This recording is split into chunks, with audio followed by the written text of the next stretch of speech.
Well, Bryan, thanks again for joining. Looking forward to having you on. I know we got to actually meet in person in Phoenix, which was awesome. So Yeah. excited that we can now sit down and do this. We can kind of talk through some of the more strategic things that you've been working on and that you've seen through your career. So I'll let you introduce yourself really quickly, and then we'll jump on into our topic today. Yeah, definitely. My name is Bryan Grobstein. I live in Phoenix, Arizona, and I work for a company called AnyRoad, where I run our revenue enablement and strategy. And I'm sure we'll spend some time talking about what that actually means. Oh, we definitely will. We definitely will. Well, thanks again for coming on. Excited. Yeah. So obviously, as you know, the theme and topic of Voices of Enablement is economic headwinds happening, reductions in workforce, budget cuts, not a lot of hiring going on. How has that changed the role of enablement in organizations?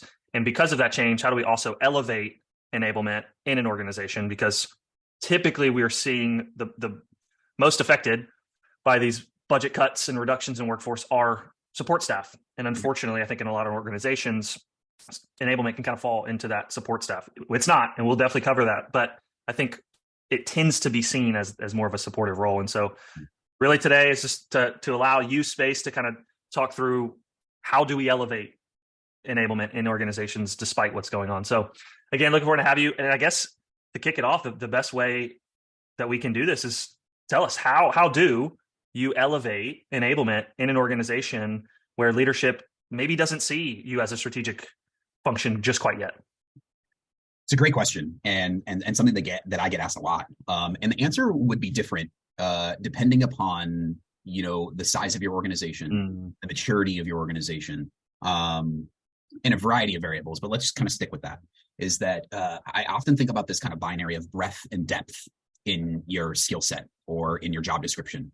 And specialists often focus on depth, right? How skilled, how invested am I in your kind of prototypical deliverables associated with enablement, right? And I imagine the audience for this kind of a conversation is typically people that are in enablement that can identify with those things, right? Like they know what the core deliverables and KPIs are, or maybe not. We can talk about that. But when I say breadth, is that when you don't carry a quota and you're not revenue generating, you've got to think about how your expertise, either historical or within the organization that you are currently engaged with, can apply to other functions. Product marketing being one of them. You and I had a lengthy conversation about that. When we saw each other. Another one is like channel partnerships. When you think about like partnerships and integrated partnerships, finding ways to generate revenue outside of kind of the traditional go-to-market motion, looking at things like that may or may not in larger organizations fall into like revenue operations or revenue strategy, is looking at trends within your CRM or prospecting tool, right? Your data visualization, business intelligence tools, to see like where can we go? What can we do that's different than what we're doing today? It's kind of being a change maker in a sense, where you can come up with like a business plan that says there's a gap in what we're doing today. Here's what that gap is, and here is a strategy to fill that gap.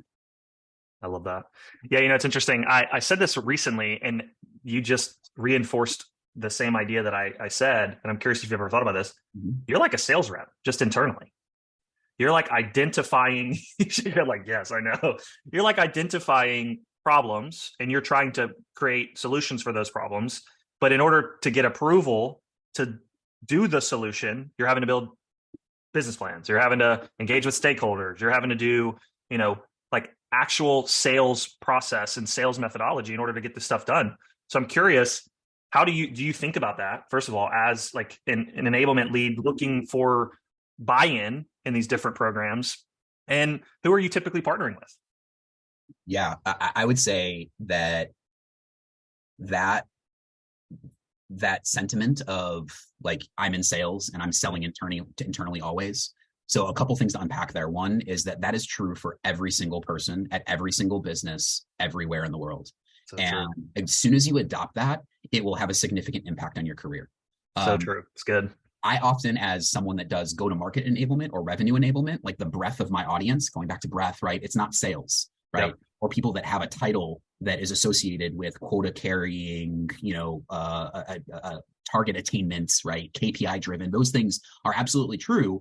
And people that aren't in that world often will look at the enablement materials and see it as having a sales bias. And one thing that I often will do is, before I present some materials into the folks that don't have those kind of that job description, and say, here's what you're going to think throughout this presentation. You're going to think this is a sales presentation. You're going to think that these are sales skills. You're going to think that it's not applicable to what your day-to-day responsibilities are. And I can't emphasize this enough. You're wrong. Your life is predicated on these principles. And I even just went through this kind of like diatribe around your career. Let's talk about your personal life and your relationships, right? Your partner, your kids, right? Will and I were just kind of commiserating over parenting a moment ago. And like, these skills that you and I talk about as sales skills are people skills. So true.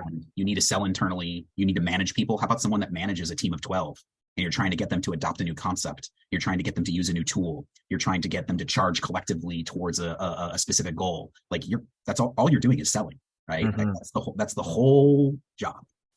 So what is that? Daniel Pink, to sell is human. So true. It's great. Right? So true. I love that. Yeah.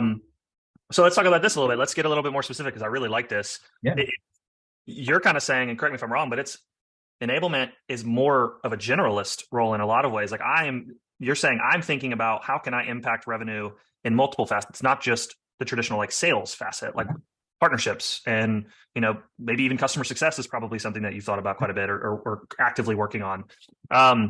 So how do you help an organization see the value of revenue enablement, especially during the economic times? How do you help them see, look, this is an extremely valuable part for us to be successful, and these are the things that I'm going to do specifically to work with these individual functions to drive more business? So give me a sense of what are some of those kind of tactical or specific things that you've done or are doing currently at AnyRoad, just so our audience can kind of get a sense of maybe what are some of the things they should be doing. Yeah, man, like some specific examples. First and foremost, it's all about cross-functional collaboration, right? Particularly when you're a team of one. I've worked in organizations where you have a team of 15 that are categorically in the enablement function, which is great, right? If you have those resources at your disposal, if you have a curriculum designer, if you have folks that are specialists in working with the business development team versus AEs or AEs versus CSMs, awesome, right? Yeah. That specialization is going to benefit you and the organization to the nth degree, right? Like, be an expert. However, like most businesses, particularly in this macroeconomic climate, don't have that at their disposal, right? Like, it's often one person. The ratios are getting even bigger in terms of support mechanisms, to your point. And like, do you generate revenue? Yes or no? And like, that binary actually translates to how valuable are you to the organization? Love it or hate it, that's kind of our reality. Yeah. And you've got to find a way to draw some correlation between the work that you do and a P&L, right? Sure. So if you can, as an enablement professional, right, like, start to assess, and that's the cool thing about being an enablement, that you're so closely tied to the folks that are in the weeds, right? Is that you are a conduit, you are the voice that can advocate and champion for, like, here's what we're hearing, here's what we're seeing. I live and breathe in Gong all day, every day, right? I don't not say other technologies. Of course you can. Of course you can. Conversational intelligence tools, regardless of what it is that you are using, you get to hear what your teams are saying, what they're hearing, the challenges that they face, and not only as it relates to doing their day-to-day job, but also how easily they're overcoming challenges with product and feature requests, with objections that are associated with the competitive landscape. And like, as these things start to unravel, you can escalate and advocate and create as it relates to solving those problems. So some examples, let's get into the weeds.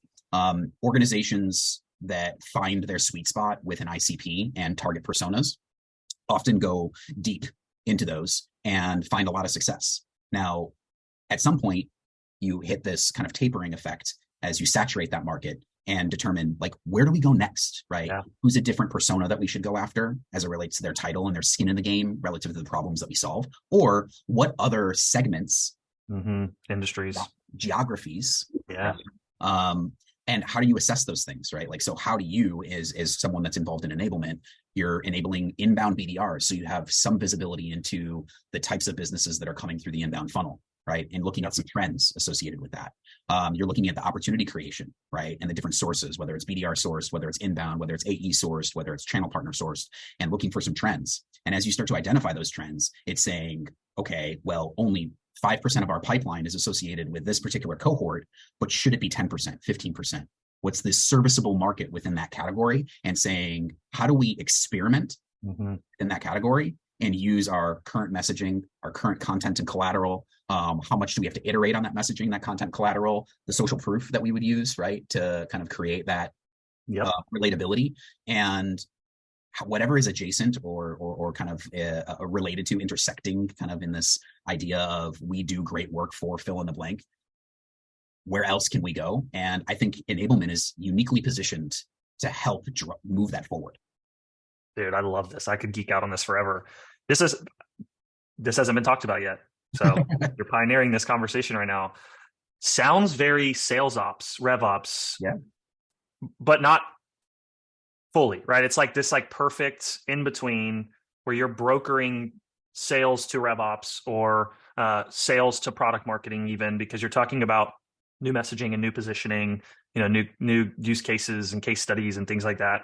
That's obviously very marketing. So what I hear is you can't just be a trainer, right? Like there's a part of that, right, where you're coaching and training, but you also have to be much more business strategy, much more sales operations, much more, again, rev ops, where you're thinking holistically about what's the next opportunity for us as a business. Yeah. And then I'm assuming from there, you kind of have to project manage that, right? Like, do you become the project manager when you start to identify this is a new opportunity in a market or a new segment or vertical or geography or some of the things you named?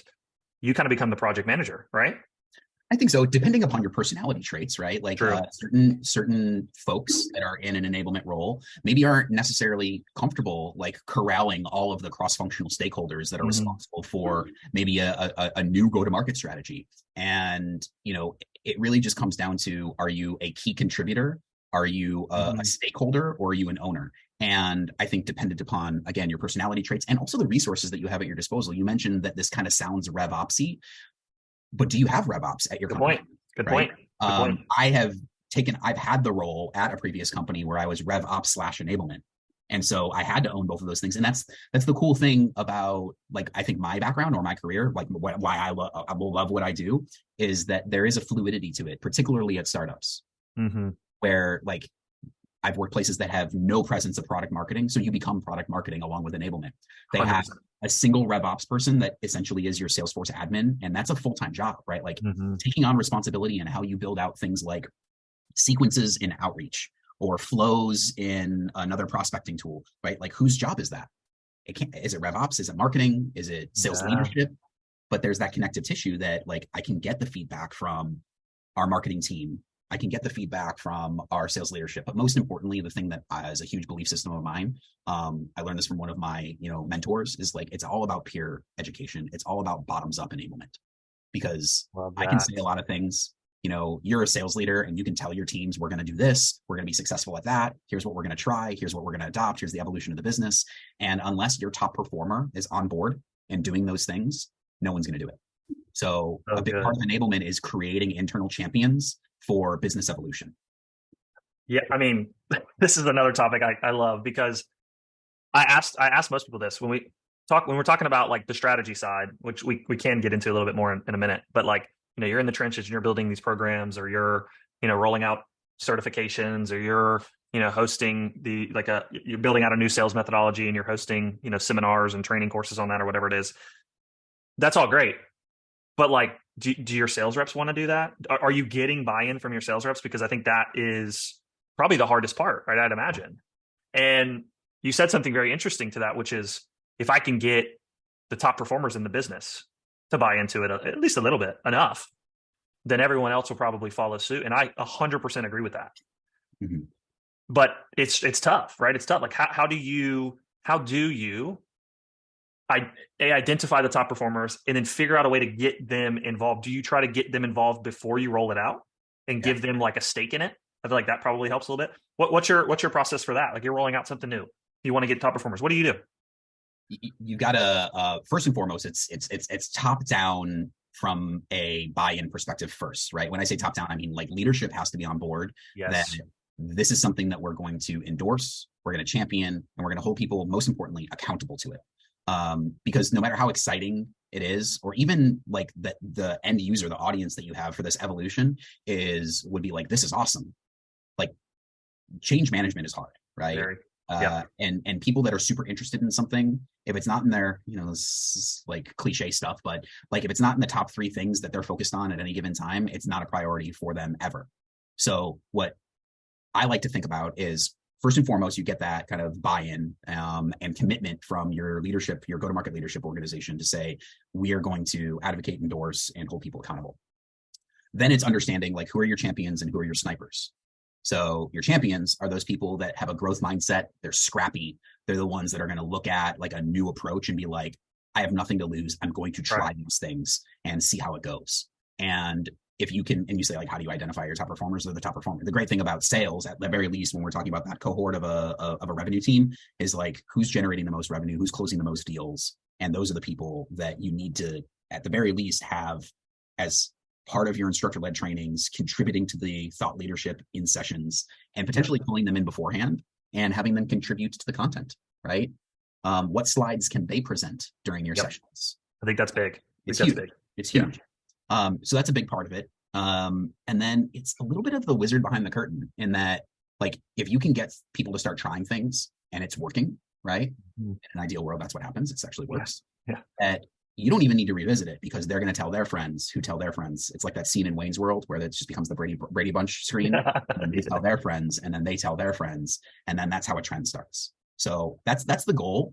Because I think most adult educators know the statistic that less than 15% of what you present in an instructor-led classroom will be retained, and an even smaller percentage will be put into practice. Oh yeah. So it's really, really important for you to identify like what are the major priorities, what are the North Star changes that we're going to implement within the organization, and how comfortable are we that the remainder of the list is going to be an afterthought. Yep, very good. This is very practical. I like this a lot. This go get executive leadership first, because projects don't start from the bottom; they have to start from the top, which is true in sales. I'm learning that more and more every single deal cycle that I run is. If your executive didn't tell you this is a priority, we probably shouldn't talk much longer because it's probably not going to happen. Yeah. Exactly what you're describing. And then in order to roll that project out, I got to get buy-in from the bottom so I can get it up. I love it. So let's talk about this a little bit, because I think this segments really well into, okay, there is no hiring really. I mean, some organizations are still hiring, but for the most part, most of our listeners are probably not in an organization that are actively hiring sales reps or revenue reps in general. It doesn't have to be sales reps. So how does that change what you focus on? Because I'd imagine a lot of your focus when times are booming is, I got to get these people ramped. I got to get them actually hitting quota. And so a lot of your time is spent on onboarding, not all of it, obviously, but a good portion of it, that's gone, right? Let's all intents and purposes, that's pretty much gone. So now what are you focusing your time on, and how are you actively building out enablement programs, if you will, for your revenue functions? I would say that it's actually quite misguided that most companies that are doing some hyper-growth hiring allocate most of enablement's time on the new hire experience. And you're nodding emphatically, and I'm curious why you think that that's true. Because I don't think it should be either. Why? Because, well, I mean, you said it pretty profoundly just a moment ago. People are going to forget at least 75% of the stuff that they're going to learn in onboarding, right? At least 75% of that stuff. And as a sales rep, or any rep coming into a new business, there is so much for me to learn. We used to have the slide talking about, it was like a almost like a word bubble, and the middle was the brain, and there was all of these things that you have to try to cram into a rep's brain during onboarding. And it's like, legal, pricing, product, objections, plus all of your company culture and product. Like, it's so much information, right? So to spend an entire well-paid resource doing that work for it to be forgotten in a month seems a little silly, right? Yeah. What's maybe more important is, can I take that resource and actually use them at different intervals in my rep's tenure to drive this like reinforcement behavior, right? Because you said something also profound a minute ago, which is very true. As a sales rep my entire career, I'll go and sit in a seminar that I hate, right? For 3 days, have the sales trainer come in and teach us all this stuff. I've heard it all. I've seen it all. Yep. And it's like, okay, he said maybe 3 or 4 things, or she said maybe 3 or 4 things that I remember. And like, did I put it into practice? I might have tried it once or twice. If it didn't work, see you later, right? And we spent 3 whole working days, telling how much money on that particular seminar. When in fact, if you could have just, I don't know, helped me with a certain cold call right before I jumped on it, or helped me with demo preparation right before I jumped on a demo, way more effective, way more effective. So that's kind of how I view it as well. I think there's a place for it. You have to have it. You have to onboard reps and you have to reduce ramp time, but I don't think it's as critical as people think it is. Yeah. So my perspective is that it's a bit antiquated to think about this like VAC learning. And so it's visual, auditory, and kinesthetic learning. Like I think that's been slightly debunked in this day and age, given like how saturated we are with like visual stimulation and all these things. But I still am a big proponent of that adults learn by doing. Adults 100%. Learn by failing and figuring out how they can get better through those failures, right? Failing forward. A lot of people say that. And if you're thinking that a classroom session, whether it's, virtual or live, recorded, right, could be asynchronous learning where you send them gong calls to listen to, which I strongly believe in, or recorded trainings or quizzes or certifications or checkouts. All these things are necessary. But the reality is like, I'm going to give you a series of leads to call that are low risk for the business. I love this. God, we could talk about this all. And I want you to just call them. And I want you to figure out your pitch. And then at the end of the day today, we're going to sit down and we're going to say, like, what happened? What did you learn? What are you going to do different? Now give me your pitch, right? Now that you've done it 15 times in front of someone that told you no, right? Right. So those types of experiences create memorable learnings, right? Practical learnings. And for the people that truly have a growth mindset, that are looking to get better, they're the ones that are going to look at that methodology of teaching and growing as the way by which they're going to actually change their core competencies, right? Because I think that there's this. I always say, like, being successful is about being competent. Yes, right. Like, are you competent in what you do? But also, it's about confidence. So, like, I'm one of those people where if you said, like, I need you to do this thing, I know you've never done it before, and I will fake but exude a level of confidence. And when I say fake it, I don't just mean externally. I convince myself that I can do it. And then I try it. And if I do well, great. If I don't do well, I learn from the experience and I move forward. So you need, like, enablement also goes all the way back to like the candidate profile and the hiring experience. I'm on interviews with candidates to assess a lot of that, right? Because you can have somebody that comes in with a decade's worth of enterprise level experience where they've closed millions of dollars in revenue, and you bring them into an early stage venture backed founder led startup and you say, be scrappy. And they're going to be like, what is that? Marketing generated leads. It's true. I've seen it 1,000 times. So there's so good. I mean, it goes back all the way, like the candidate experience, right? And how involved is enablement and creating some of the necessary, or communicating, not creating, but like contributing to the traits that we're looking for in our revenue organization, right? When you think about a CSM, and do they manage great relationships? I hope so, because that's like the core competency of the job. But can they do a gap analysis? Can they better understand where there's revenue opportunities so that they can involve an AE and say, hey, you got an upsell over here that you didn't know about? That is very good. Yeah, I'm going to go back to the bit about your reasoning why you feel like it's maybe a little over-indexed on onboarding in a lot of organizations. I'm a trained educator, obviously not in education anymore, but that's what I went to school for. Secondary education, taught for years. Terrible. It's a whole nother topic we can talk about at some point. But anyways, in my education theory classes, I remember things that stood out to me were this one stat stood out to me the most. It's not a foolproof stat, but it's a pretty good framework to live by. And it's the 70-20-10 model, which is, 70% of learning happens through experience, 20% socially, 10% formally. And I feel like everyone, for some reason, like has heard that and they're like, yeah, I agree. But then when it comes time to put something into practice, like some sort of training into practice, it always ends up being this like formal course. Right. And the people on the receiving end are going, dude, this sucks. It feels like compliance. This sucks. Yeah. Like, I don't want to do this. So I love how you're saying, okay, let's create a space where our reps can actually experience and it not really impact the business that much. It's actually way better for them to fail in these moments and learn from their failure than what sort of benefit we would have gotten if they didn't. Yeah. I think that's huge. Huge. You just used a phrase that I use a lot to describe what it is that I do. And you said create space, creating Ooh, yeah. space for learning, right? And often we feel like we're just moving too fast. We're focused on our goals. It's outcome oriented, particularly in sales, even Oh with yeah. CSMs, Yeah. BDRs definitely. And Yeah. depending upon where in the kind of customer journey you come in, like it can feel very, there's a lot of pressure. There's goals that you have to hit, KPIs, and it turns into like, where do I find the time to grow? Well, some of being an enablement is blocking and tackling the time, the resources, Yeah. the space that's necessary for learning. And if it's putting time on calendar, if it's sharing an article, if it's sending a recording, making comments inside of a gong call, right, and saying like, hey, check this out.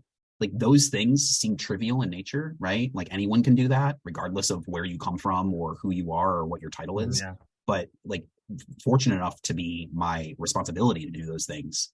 And I think that too often we think that it's synonymous to say training is the answer when it's really coaching is the answer, and it's individualized coaching. It's like, what are your learning objectives? We have these slides that we put together in enablement that say, here's the title slide, the topic that we're going to be going over. The next slide is like the agenda and the learning objectives. And we're telling you what your learning objectives are. That seems a bit myopic to say like, you should learn this. When in reality, it's like, well, what do you want to take away from this learning experience? Mm-hmm. And if it's nothing, log off. Correct. Yeah. That's fine. It sounds like a cold-hearted, I would use different words, but like it sounds like a cold-hearted thing to say, but I don't want to waste your time. And like it's not a waste of my time. I'm going to do this regardless, but I don't want to waste your time. So like if you feel like you either know this or it's not applicable to your role, right? It's up to you and ultimately your direct manager, your leader, to say you are opting out, and that's fine. I think continued education, right? And I'll juxtapose like the word training with education. Continued education is, to use another cliche, it takes a village, right? Oh yeah. The direct manager has to be heavily involved. Training and enablement needs to be heavily involved. Executives need to be aware and contributing in some capacity, at least providing like endorsements and such. So those are really, really important. And I think core competencies of being in traditional enablement, right? Instructor-led trainings, deck creation, collateral, all of the things that come along with like being an educator, like traditional educator. But, I'm sure being in traditional education, if you're not working with kids in that particular case, one-on-one, that's a problem, right? If you're not working with, your audience one-on-one, it's a problem. Yep. Just like I heard a couple of people say this, and I really like this. This like customized coaching is kind of the concept that I've kind of trademarked it. It's like customized for this rep based on their learning needs. Yeah. How they learn, right? What are their gaps, right? Did they self-assess those gaps? I think that's a big piece of this. If we can all figure out a way to make reps a little bit more self-aware, and like there's a humility in that, which is really difficult because like you don't want reps constantly questioning themselves, but you definitely want them to be more aware of where they could grow, right? Because I think confidence is a big piece for sales reps in general too. Like what the best sales reps I know are really the most confident ones, and I think that's a really good trait. But when it gets to the point where they feel like they know everything, then you don't want to work with them, right? They're not fun to work with. They're not fun to be around. So there's a balance there. But that like self-assessment, I think, is really, really good.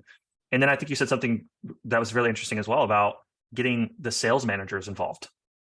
Because as a sales rep myself, that sales manager carries so much weight for my job, right? Like what they say to leadership, it could be the difference between me having this job and not, right? Yep. And I know that. Every sales rep knows that. So like, am I a brown noser to my sales manager? Maybe sometimes, actually. Like I fill out my CRM data because they make me. I hate it, but they make me. If there is a collaborative effort between them and enablement, and we've identified this is what Will needs, and my manager and the enablement team is on the same page, they are going to consistently evangelize to me that I better get over there and do that and get better at this because we've identified it as a chance for opportunity. Yeah. Then I'm going to invest, right? Because now I have multiple people telling me. Yeah. I think it's a really, really, really good point. Not something I've really thought about, not something I've really talked through, but I really like that. It's a good call out. This like collaboration, not just between enablement and product marketing, which I've talked about a lot, but this collaboration between enablement and sales leadership or sales management. I think it's a really good call. I think one thing that you said that really resonates with me is this like honest self-assessment and the necessary vulnerability that people need to have to say, like, I'm not good at, or I can be better at, and I'm going to try something new because it really takes some like a high emotional quotient, right? Like for you to like really settle into, like, there's not only opportunities to improve, and I think that anybody, if asked, would say, of course I'm not perfect, of course I have opportunities to improve, but investing in those gaps is harder, right? Like taking the time, putting in the effort and the energy into, like, what's my biggest area of opportunity, what's the one priority for me to get better, and like I will make changes. I am making changes to how I do that thing is the hardest. It's the hardest thing to do in life, right? You know, 100%. You're talking about your parenting or you're managing or you're selling or you're supporting, all of those things, right? If you can honestly look at yourself and say, like, I want to make a change. It's just a matter of identifying what that change is. I often talk about accountability buddies, and some people use this like ubiquitous term of mentorship or having mentors or coaches, peer mentors. Like it feels very much like a one-way street where it's like there's the mentor and there's the mentee. And there's just so much opportunity for like a two-way street. And everyone can learn from everybody.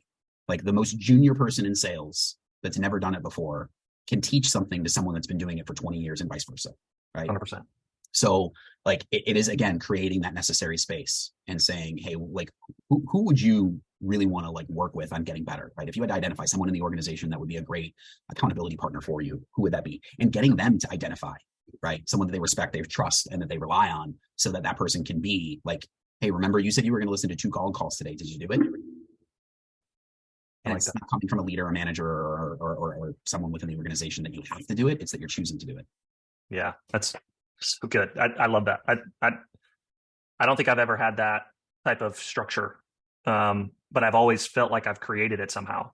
Yeah, just organically, right? Like you end up, you're in the bullpen, so to speak. Like you end up getting people rallied around each other because you're all in the bullpen and you're all getting those all the time. And so you end up with these like really cool relationships in this, two-way street, and it happens organically. If enablement could leverage that, you got something powerful there, I think. I like that. It's good. I mean, I could geek out on this forever. I know we're right up here at time. So I want to end with one last question. I like to ask this one last question, especially given, again, kind of the topic being economic headwinds. How is this impacting enablement?